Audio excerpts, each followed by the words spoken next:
السلام علیکم ورحمۃ اللہ وبرکاتہ۔ میرے پیارے آقا علیہ الصلوۃ والتسلیم کے پیارے دیوانوں، خاتون جنت حضرت فاطمۃ الزہرا رضی اللہ تعالی عنہا کی کنیزوں، تذکرۃ الانبیاء کے درس نمبر 169 میں آپ تمام کا استقبال ہے۔ ہم سن رہے ہیں اللہ کے پیارے محبوب صلی اللہ علیہ وسلم کی سوانح۔ پچھلے کئی درس سے ہم حضور اکرم صلی اللہ علیہ وسلم کے معجزات کے تعلق سے سماعت کر رہے ہیں۔ انشاءاللہ آج کے درس میں اسی باب سے ہم حضور اکرم صلی اللہ علیہ وسلم کے کچھ مزید ایمان افروز معجزات کے تعلق سے سماعت کریں گے، لیکن آئیے آگے بڑھنے سے پہلے حسب معمول ہم سب مل کر اللہ کے پیارے محبوب صلی اللہ علیہ وسلم کی بارگاہ میں درود و سلام کا نذرانہ پیش کر لیتے ہیں۔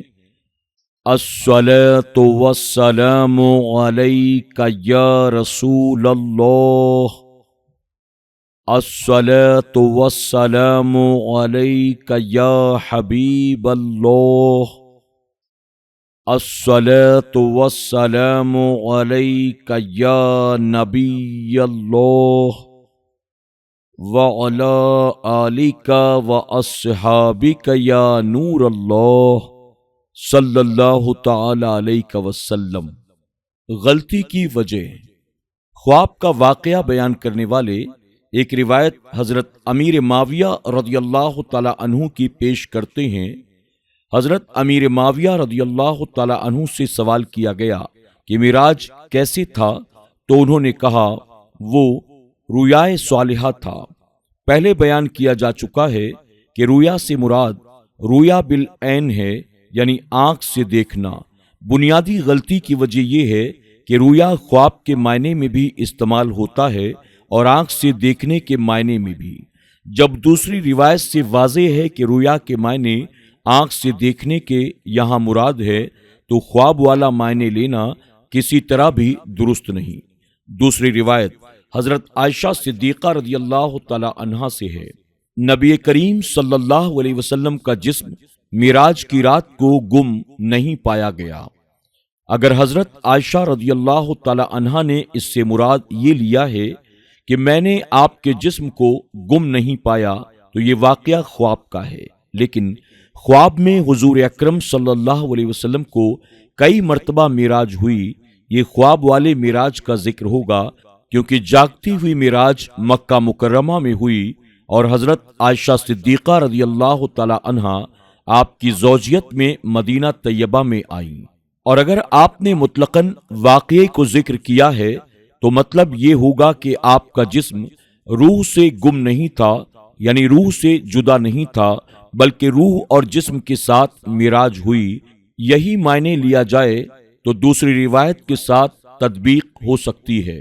ارواح کا تعلق بدن سے ایسا ہے جیسا کہ سورج کا تعلق عالم دنیا سے۔ جس جسم پر بھی سورج کی شعاعیں پڑتی ہیں وہ چیز روشن ہو جاتی ہے۔ اسی طرح جسم کے ہر عضو میں سے جس روح کی نورانیت پڑتی ہے وہ زندہ ہوتا ہے اور اس میں انوار کمال و جلال اثر انداز ہوتے ہیں۔ روح کی 4 قسمیں ہیں۔ پہلی قسم وہ ارواح ہے جس میں صفات بشریہ کی کدورت پائی جاتی ہے۔ یہ عوام کی روحیں ہیں، ان پر حیوانی قوتیں غالب ہوتی ہیں جو عروج کو قبول نہیں کرتی۔ دوسری قسم وہ ارواح ہے جس میں علوم کے حاصل کرنے کی وجہ سے قوت نظریہ میں کمال حاصل ہوتا ہے، یہ علماء کی روحیں ہیں۔ تیسری قسم وہ روحیں ہیں جن کو بدن کی قوت مدبرہ کی وجہ سے کمال حاصل ہوتا ہے۔ اسی قوت مدبرہ کے حصول کی وجہ سے وہ اچھے اخلاق، اچھی صفات کو قبول کرتی ہیں۔ یہ ریاضت کرنے والوں کی روحیں ہیں۔ جس طرح قوت میں فوقیت آتی ہے، اسی طرح ان کے بدن میں ریاضت و مجاہدہ بڑھتا چلا جاتا ہے۔ چوتھی قسم وہ روحیں ہیں جنہیں قوت نظریہ اور قوت مدبرہ دونوں میں کمال حاصل ہوتا ہے۔ یہ بشری روحوں کا سب سے اعلیٰ درجہ ہے۔ یہ انبیاء اکرام علیہم السلام، صدیقین کی روحیں ہیں۔ جب ان قوتوں میں فوقیت آتی ہے تو بدنوں کو زمین سے بلند ہونے کا درجہ حاصل ہو جاتا ہے، باقی جلیل القدر انبیاء اکرام علیہ السلام کی روحوں کو صرف اتنی قوت حاصل ہوئی ہے کہ وہ آسمانوں تک پہنچ سکے، وہ حضور صلی اللہ علیہ وسلم کے استقبال کے لیے یہ مقام حاصل کر سکے۔ تمام انبیاء اکرام علیہ السلام سے ہمارے نبی کریم صلی اللہ علیہ وسلم کو قوت نظریہ اور قوت مدبرہ زیادہ اعلیٰ حاصل ہے، اسی وجہ سے آپ کی معراج کے درجہ کی تھی، یعنی رب کا دیدار حاصل ہوا، دونوں کے درمیان دو کمان کا فاصلہ رہا یا اس سے بھی کم فاصلہ رہا۔ نبی کریم صلی اللہ علیہ وسلم کا دیدار الہی سے مشرف ہونا۔ اس پیارے چمکتے تارے محمد کی قسم، جب معراج سے اترے تمہارے صاحب نہ بہکے نہ بیراہ چلے، اور وہ کوئی بات اپنی خواہش سے نہیں کرتے، وہ تو نہیں مگر وہی جو انہیں کی جاتی ہے، انہیں سکھایا اللہ تعالی سخت قوتوں والے طاقتور نے، پھر اس جلوے نے قصد فرمایا اور وہ آسمان بری کے سب سے بلند کنارے پر تھا، پھر وہ جلوہ نزدیک ہوا، پھر خوب اترایا تو اس جلوے اور اس محبوب میں 2 ہاتھ کا فاصلہ رہا، بلکہ اس سے بھی کم۔ اب وہی فرمائی اپنے بندے کو، جو وہی فرمائی دل نے جھوٹ نہ کہا، جو دیکھا تو کیا تم ان سے ان کے دیکھے ہوئے پر جھگڑتے ہو؟ اور انہوں نے تو وہ جلوہ 2 بار دیکھا۔ سدرۃ المنتہا کے پاس جنت الماوا ہے، جب سدرہ پر چھا رہا تھا جو چھا رہا تھا، آنکھ نہ کسی کی طرف پھری نہ حد سے بڑھی، بے شک اپنے رب کی بہت بڑی نشانیاں دیکھیں۔ اس پیارے چمکتے تارے محمد کی قسم، جب معراج سے اترے، اعلیٰ حضرت بریلوی رحمت اللہ تعالی علیہ نے یہ ترجمہ حضرت امام جعفر صادق رضی اللہ تعالی عنہ کے اس قول کے مطابق کیا۔ آپ کہتے ہیں النجم سے مراد نبی کریم صلی اللہ علیہ وسلم ہیں، اور ہوا سے مراد آپ کا معراج کی رات آسمانوں سے اترنا ہے۔ خیال رہے کہ ہوا کا معنی اترنا بھی چڑھنا بھی، اس لیے علامہ آلوسی فرماتے ہیں اس معنی کے لحاظ سے یہ کہنا بھی جائز ہے آپ وہاں تک بلند ہوئے جہاں مکان کی حدیں ختم ہو جاتی ہیں۔ اب معنی یہ ہوگا کہ قسم ہے اس پیارے چمکتے تارے محمد صلی اللہ علیہ وسلم کی، جو لامکان تک بلندیوں پر فائز ہوئے اور تمہاری صاحب نہ بہکے اور نہ بیراہ چلے۔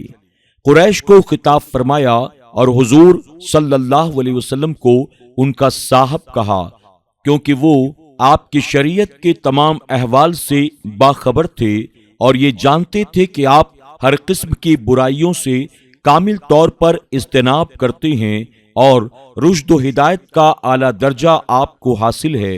نبی کریم صلی اللہ علیہ وسلم نے اپنی زندگی کا طویل حصہ ان میں گزارا تھا، اس لیے وہ آپ کے حالات سے مکمل طور پر باخبر تھے۔ وہ کوئی بات اپنی خواہش سے نہیں کرتے، ہاں مگر وہی جو آپ کی طرف وحی کی جاتی ہے۔ نبی کریم صلی اللہ علیہ وسلم اگر کسی معاملے میں اجتہاد بھی فرمائیں تو وہ دوسرے مجتہدین سے مختلف ہوتا ہے۔ بے شک نبی کریم صلی اللہ علیہ وسلم کی طرف وحی کی جاتی ہے کہ آپ اجتہاد کریں، بے شک وہ وحی مخفی کیوں نہ ہو، لیکن دوسرے مجتہدین کو یہ حالت حاصل نہیں ہوئی۔ قاضی بیضاوی رحمت اللہ تعالی علیہ فرماتے ہیں آپ کا اجتہاد وحی سے ہوتا ہے، اگرچہ اس پر وحی کے احکام جاری نہیں ہوتے، یعنی اجتہاد سے حاصل کردہ مسئلہ اور وحی سے نافذ ہونے والے حکم میں فرق ہوتا ہے۔ بعض اوقات اجتہاد کو بھی وحی کا درجہ حاصل ہوگا جبکہ یہ مقام حاصل ہو۔ جب رب تعالیٰ کی طرف سے آپ کو یہ کہا جائے کہ جو چیز میں نے آپ کے دل میں ڈالی وہی میری مراد ہے، اس کے بعد آنے والی آیات میں اختلاف ہے۔ جو جلوہ حضور اکرم صلی اللہ علیہ وسلم نے دیکھا وہ جبرائیل کا دیکھا یا اللہ تعالیٰ کا؟ صحیح یہ ہے کہ آپ نے رب تعالیٰ کو دیکھنے کا شرف حاصل کیا۔ ترمذی شریف میں ہے، حضرت ابن عباس رضی اللہ تعالی عنہ نے ذکر فرمایا، نبی کریم صلی اللہ علیہ وسلم نے اپنے رب کو دیکھا ہے۔ اکرمہ رضی اللہ تعالی عنہ کہتے ہیں، میں نے کہا کہ اللہ تعالیٰ نے نہیں فرمایا نظریں اس کا ادراک نہیں کر سکتی، تو آپ نے فرمایا اللہ تعالیٰ تم پر رحم کرے، یہ اس وقت ہے جب کہ وہ اپنے اس نور کی تجلی فرمائے جو ذات کے درجے میں ہے۔ حضور نے 2 مرتبہ اپنے رب کو دیکھا، یعنی اللہ تعالیٰ کے ذاتی نور کا کسی نے احاطہ نہیں کیا، اس کی حقیقت تک کوئی نہیں پہنچ سکا۔ نفی اس معنی کے لحاظ سے ہے، یہ نہیں کہ مطلقاً کسی کو بھی طاقت نہیں مل سکی کہ اس کے نور کو دیکھا ہو۔ جب یہ فرق کیا جائے تو حضرت عائشہ صدیقہ رضی اللہ تعالی عنہا کی روایت جس میں نفی پائی گئی ہے، حضور اکرم صلی اللہ علیہ وسلم نے رب تعالیٰ کو نہیں دیکھا، اور حضرت ابن عباس رضی اللہ تعالی عنہ سے روایت کردہ حدیث جس میں ذکر ہے کہ آپ نے اللہ تعالیٰ کو دیکھا ہے، ان میں تطبیق ہو سکے گی کہ ایک روایت کا مطلب ہے آپ نے رب کے نور کا احاطہ نہیں کیا، اور دوسرے کا مطلب ہے کہ آپ نے رب تعالیٰ کے نور کو دیکھا ہے۔ حضرت قتادہ حضرت عبداللہ رضی اللہ تعالی عنہ سے روایت کرتے ہیں، میں نے ابو ذر رضی اللہ تعالی عنہ کو کہا کاش میں رسول اللہ صلی اللہ علیہ وسلم کو دیکھتا اور آپ سے ایک سوال کرتا، تو انہوں نے پوچھا کس چیز کے متعلق تم سوال کرنے کی تمنا رکھتے ہو؟ تو انہوں نے کہا میں یہ پوچھنا چاہتا ہوں کہ کیا آپ نے اپنے رب کو دیکھا؟ تو حضرت ابو ذر نے کہا ہاں میں نے سوال کیا تھا، تو حضور اکرم صلی اللہ علیہ وسلم نے فرمایا میں نے نور کو دیکھا ہے۔ دوسری روایت میں حضرت ابو ذر رضی اللہ تعالی عنہ سے مروی ہے، میں نے رسول اللہ صلی اللہ علیہ وسلم سے سوال کیا آپ نے اپنے رب کو دیکھا ہے؟ تو آپ نے فرمایا ہاں وہ ذات نورانی ہے، میں نے اسے دیکھا ہے۔ نورانی میں یا نسبت کی بنائی جائے تو دونوں روایتوں کا مطلب ایک ہوگا، اس لیے تو بہتر یہ ہے کہ اس لفظ کو اسی طرح پڑھا جائے۔ بعض حضرات نے نورانی پڑھا، یعنی ایک لفظ نور اور دوسرا انی ہے، اب معنی یہ ہوگا کہ وہ ذات نور ہے، میں نے اسے کہاں دیکھا ہے۔ اس معنی کے لحاظ پر پھر تطبیق اس طرح دی جائے گی کہ میں نے اس کے نور کا احاطہ نہیں کیا ہے، تاکہ دوسری روایت کا معنی بھی درست ہو سکے کہ میں نے نور کو دیکھا ہے، یعنی دیکھا تو ہے، اس کا کامل احاطہ نہیں کیا۔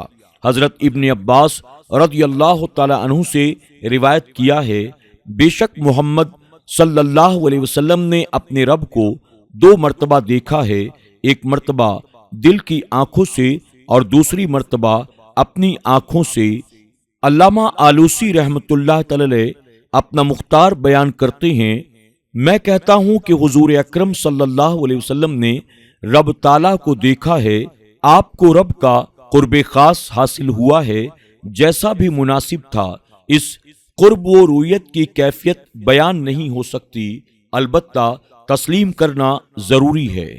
آج کے درس میں بس اتنا ہی، انشاءاللہ مزید اسی باب سے کچھ باتیں ہم کل کے درس میں سماعت کریں گے۔ السلام علیکم ورحمۃ اللہ وبرکاتہ۔